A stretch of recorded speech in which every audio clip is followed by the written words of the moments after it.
Our next round is called This Is My, where we bring on a mystery guest who has a close connection to one of our panellists. This week, each of David's team will claim it's them that has the genuine connection to the guest, and it's up to Lee's team to spot who's telling the truth. So please welcome... Okay, another question on the thing. Ignore my neck. That it's the blueness of the light.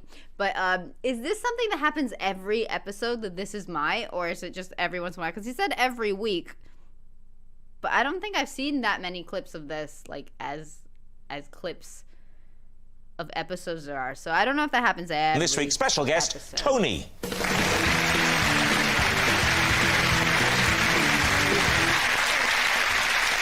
Welcome, Tony.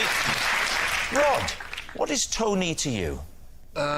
This is Tony, and for 5 years he was my badminton doubles partner. Sally, what is your relationship with Tony? This is my uncle Tony, and last year I asked to have a go on his mobility scooter, and I drove it into a pond and wrote it off. Right. Finally, David, how do you know Tony? This is Tony, and when I was little, he used to help me get to sleep by telling me bedtime stories about the war.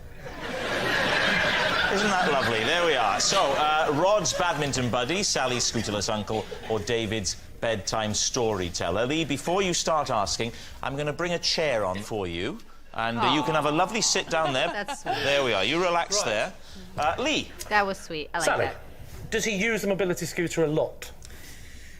Quite a lot. He's had 2 hip replacements. So he can get by without the fact that he walks on fine tonight. Yeah, He sure. can get by. I don't think they're just for old people. You know, I've got a bath with a door. I think it's nice. That was more a DIY mishap, though, wasn't it? No, I think it's nice. Just open the door, step in, wait for 19 or 20 minutes while it slowly fills up in the freezing cold. I think it's lovely. Why did you take the mobility scooter in the first place? Because I was going to play a psychopath in a film, or a psychopath on a mobility scooter. And I said, can I have a go? Because I can't drive a car. Sally, how far did you drive before you went into the pond? What was the distance? I didn't know I had it in reverse. So you were very close to the pond. So I wasn't far from the pond, but it was facing that way. Right. And I took it out of park the wrong way and went backwards. And was into your the uncle pond. with you at the time? Yes. How much instruction did Tony give you before you got on the mobility scooter? Well, None. he thought, as he said afterwards over tea, many, many times, that it was quite self-evident how one drove this thing. He said all it had was it's got a little, gear tiller, and he thought that even a nincompoop... Backwards or forwards, that's about Did you it. say gear tiller? Yes, well... That's a nautical expression. But it did make you obviously felt, on some subconscious level, more comfortable at sea. Maybe. Did you buy your Uncle Tony another mobility I did. scooter? How much was that mobility scooter? Yes, how much was that mobility scooter? It was £1,500. For a brand new mobility For a scooter? brand new one? Yes, because it... Hang on, is that right, Des?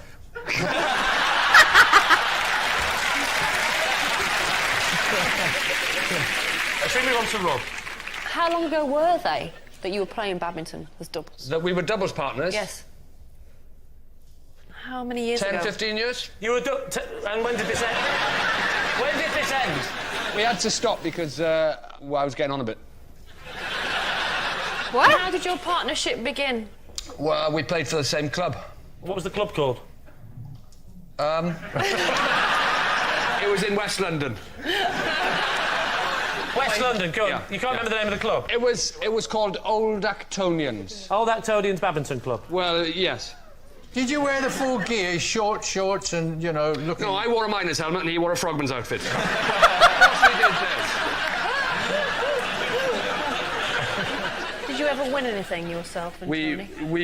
We won a lot, yeah. And why did you come about playing together then? Why didn't you go for someone, no disrespect to Tony, why didn't you go for someone a bit Because more... we complimented each other's game.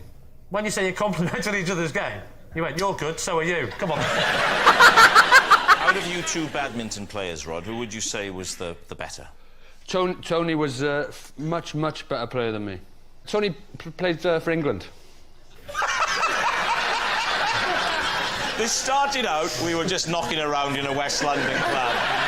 Now, he is the Rafael Nadal of badminton. Why, if he played for England and he was so good, why is he choosing you to partner him? I think it would be fair, and Tony wouldn't mind me saying that when I played with him, he'd have been probably I think he was in his early 70s. Whoa, when you were playing with him? When I was playing with him, yeah. OK. The prime age for badminton, particularly international level. And also 10, 15 years ago? OK, David, what's your connection with Tony?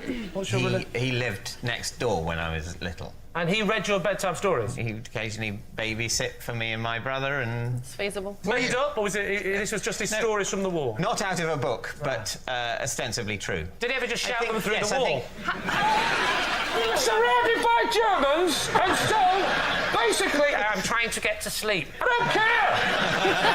How old were you? I think I would have been... 23. I think it's around the time I was sort of 5, 6, 7, that sort of... It could happen. I had another neighbour who would sing me nursery rhymes and bounce me on the knee. And Am I the only one who had parents? What's going on here?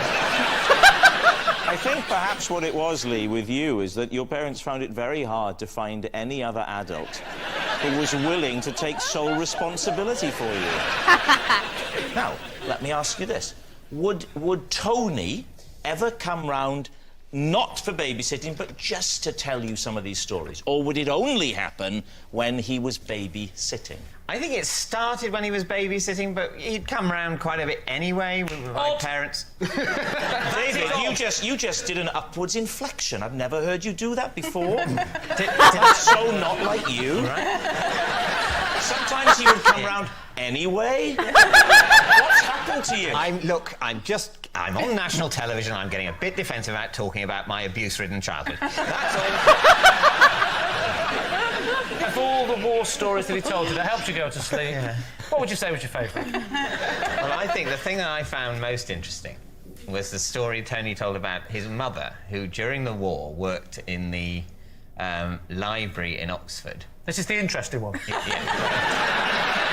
What she had to do was they had to compile and analyse and place photographs of the Japanese coastline. I'll tell you what, it's getting better. Carry on. In preparation for an invasion of Japan. And you said, thank you, as a 5-year-old, that's very interesting. No, because by the end of the story, I was asleep. It's time for an answer, Lee. So, I want to hear what they say. Is Tony... I'm trying to get the idea in my head of just passing David's door and hearing a manic cyclone. I mean, obviously, with the coastal line off Tokyo, it's very hard to determine whether we should have a land invasion or by... oh, you're asleep. Oh, OK. Nighty-night. Sleep tight. Don't let the Japanese invade. I think Rod, we can discount. There were too many flaws. I agree with you. I think it's one of the other two. And I got a horrible feeling that it's David in the middle there. I know which one David is. All right, what about the mobility scooter with Sally? Have you ever taken your driving test? No, I've never even taken it. Never learned to drive. For me, it's her, and I have reasons, but I want to, before I tell you my reasons, I want to hear what they say. You can't emphasise the word even if it's the same thing. Have you ever taken your driving test? I've not even taken it. So Lee's team, is Tony... Hold on. Before I hear their answer, to me, it's her. First of all, because...